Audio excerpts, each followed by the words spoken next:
One of the marquee matches of the season in the Premier League. Arsenal and Chelsea just seconds ago wrapping up at Stamford Bridge, a 1-1 draw between two of the top three teams in the table in England. Welcome in to our studio with an instant reaction alongside Ian Joy. I am Stefano Fusaro, and we see here a matchup that was important for the table, obviously, but Arsenal getting that 1 point. Now have a 5-point lead over Manchester City. Chelsea 6 points back of their London rivals. And now, Ian, one of the crackers, one of the best matches that we've seen this season so far in the Premier League. And these two teams that were clearly coming in motivated, both with a little bit of, I would guess, excitement to get into this match and start finding ways to start moving up the table for Chelsea and for Arsenal to stay at the very top. Yeah, listen, more often than not, we never really celebrate draws. I thought this was one of the best Premier League games of the season, and obviously the red card in the first half made it interesting. Many people were saying that's going to ruin the spectacle. I thought the spectacle got even better. I think the game plan for Maresca at halftime really was intriguing to me, making some really interesting substitutions. And then Arsenal trying to play their game, just struggling to really get that momentum, even though their effort was there, their desire was there, their willingness to go forward was clearly there. I just thought both teams just trying to find a way to win the game was the perfect result. And at the end of the day, I would say a draw was probably a fair result as well. But this game had it all. I mean, it was a brilliant performance, and the referee's performance was interesting. But overall, I think both teams really went for it. It was a juggernaut of a game. What did you make of that red card in the first half with Moises Caicedo? It was a difficult challenge. I know that sometimes you look at some of these challenges and you say maybe the game's got a bit soft. What did you think of the red card, and how did it affect? Yeah, I'm glad you're telling it to me. That is a bit of a soft decision. Listen, there was a time where this would not have been a red card, but I think nowadays, anytime you see the studs on the shin or on the ankle in the way that it was due from Caicedo, then eventually you will see that red card being given. I think Anthony Taylor provided the yellow card because he didn't quite see exactly how the contact was made. It happened so quickly for officials and for players out there. So it happens really quickly. He clearly missed it, but caught the collision. So he gave the yellow card. But first ever red card coming there from Moises Caicedo in the Premier League in his 130th appearance. Never good for him, never good for the game. We would have expected that to have maybe made it a bit more defensive-minded from Chelsea. But let's not face any facts other than the fact that Chelsea are an aggressive team this year. That's 7 red cards they've picked up in 15 matches, their last 15 matches, which is an insane record. And I think this obviously kind of changed the game in a way, but not as much as I thought it would have done. I thought it would have been completely more defensive-minded from Chelsea, and it wasn't. It was more offensive, more counter-attack, and it was exciting. It surely was. And the fans at Chelsea, at Stamford Bridge, were clearly shaken by that red card. And because we have somebody at Stamford Bridge, let's do it. James Benz. Let's go chat to him because he was at the game. James, you're still there at Stamford Bridge. Tell us, how was the atmosphere and the moment where the red card happens? What happened there with the fans as far as that red card and Chelsea getting back into this game? Yeah, I mean, I think even the most one-eyed Chelsea fan would have to have admitted that was a red. But I thought Ian hit the nail on the head. The 70s, you can't tackle like that anymore. And even the Chelsea fans who are always riled up by Anthony Taylor, I think you didn't hear too many complaints beyond the initial reaction of mock incredulity. I think for them the frustration was probably more that someone like Pierre Hincapié or even Victor Gyökeres at the death didn't follow Caicedo for an early bath, because this was a blood and thunder game, to put it mildly.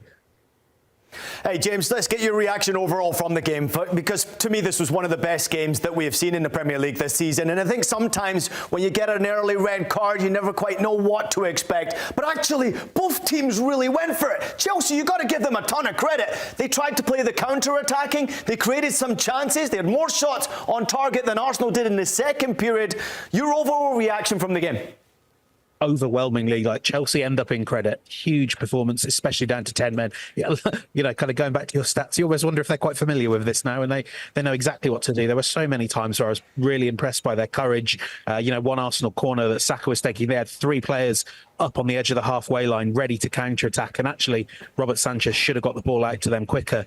So I think equally, though, the fact of the matter is we end this game kind of with Chelsea being where they were beforehand, and they might just feel like this was an opportunity to close the gap on Arsenal that slipped away. Arsenal were poor. They were so far off their best level. They looked like a team that had expended too much energy against Tottenham, against Bayern Munich, and were maybe there to be got at.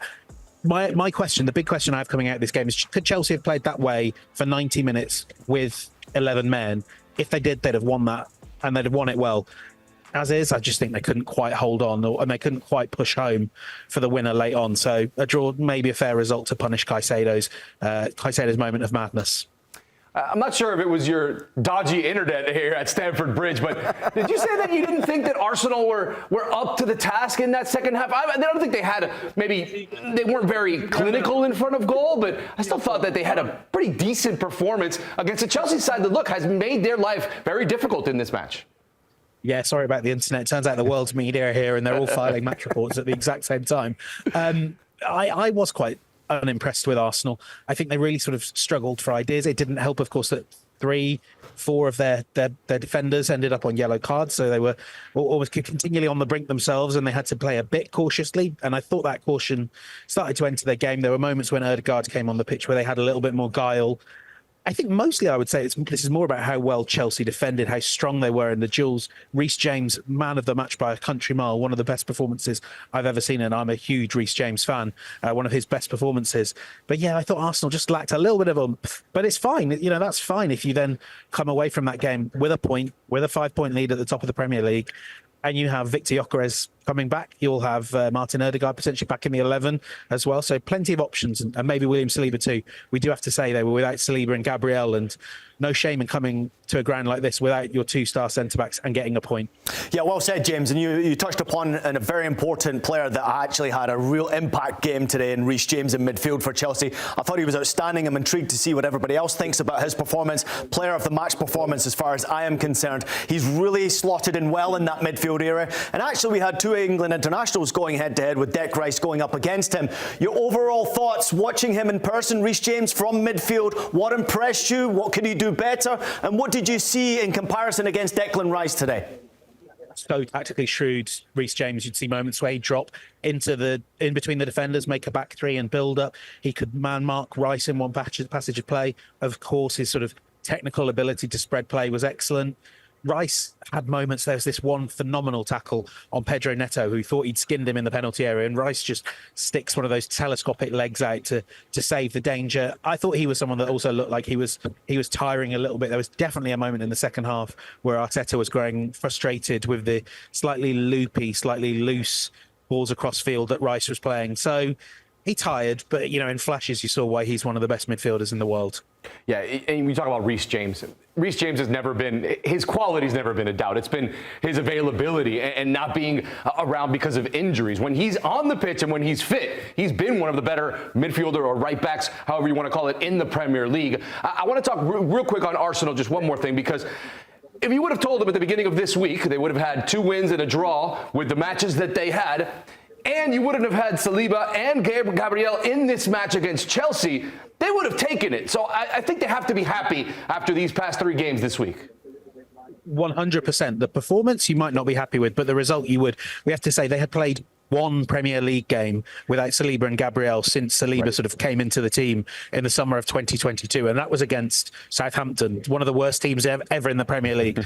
They adapted to it really well. I was really impressed with how players like Mosquera, Zubamendi, before he came off, was doing such a smart job of shielding the back four, and they sort of played within themselves quite shrewdly. And look, you know, from a points perspective, this is ideal. They've played, as far as I can see, every one of the big 6. Correct me if I'm wrong. And they've done a lot of those games away from home, so they've set themselves up really nicely for the run-in. The players are coming back. Arteta said that Saliba shouldn't be out for too long, so things are going pretty well for Arsenal, it must be said. Yeah, well said, James. I think it's important, and champions tend to find a way to get results, whether it's a draw or picking up important points in a victory. It wasn't the victory, it was the point. But it almost looked like it was going to go in a different direction, the way the referee started this game. Yellow card happy in the first 30 minutes, by the way, Anthony Taylor. Anyone who follows you on social media can tell that you weren't too happy with his performance in the opening part of the game. You know, none of the decisions felt wrong, absolutely wrong. But you can, as a referee, you can set the tone for the game. And to me, it felt like a game where the two sides, especially just before half-time, were just hunting fouls on each other. Like, what you don't want is a game where each team isn't really playing to kick the ball in the other team's net. They're playing to try and draw a foul that they can win. And that would be my criticism of him. I don't think it was one of those games where you sort of say this decision he made was a howler, but maybe he could have set a different tempo for this game. And I wonder if that's a question he'll ask himself. James Bench, thanks for joining us just minutes after the end of the match between Chelsea and go and enjoy Arsenal the dodgy Wi-Fi, will you? Bridge. Yeah. Thank you. Can I go inside now? Yeah, please go do. inside. Get yourself a pint. Go get warm. Here are the lineups that we saw in this match. And interesting, obviously, the biggest issue, obviously, with Arsenal not having their two-star center backs, and you heard James mention it right there. Yep. They've only played one Premier League match since they've both been at the club without both of them. This was the second one. Yeah, but yet again, it's another great performance, I think, defensively from Arsenal. I know, obviously, they'll be disappointed that they conceded a goal. Very, very good goal at that as well. Corner kick comes in from Reece James, and I think from Chalobah, it was a very good header, very difficult to defend. But the actual performance, maybe the weaker link was Calafiore, and that's probably why he was replaced, sitting on a yellow card as well. In Capia Mosquera, I mean, Arsenal are doing a fabulous job right now of being able to replace players and put another one in to just basically do the job as if no one was really missing. It's incredible. Midfield was a battle. Zubimendi got taken off in this game, and at one point I thought, okay, this is really interesting. Is he in the game? Is he not in the game? I think it was very interesting to see how they made that change as well.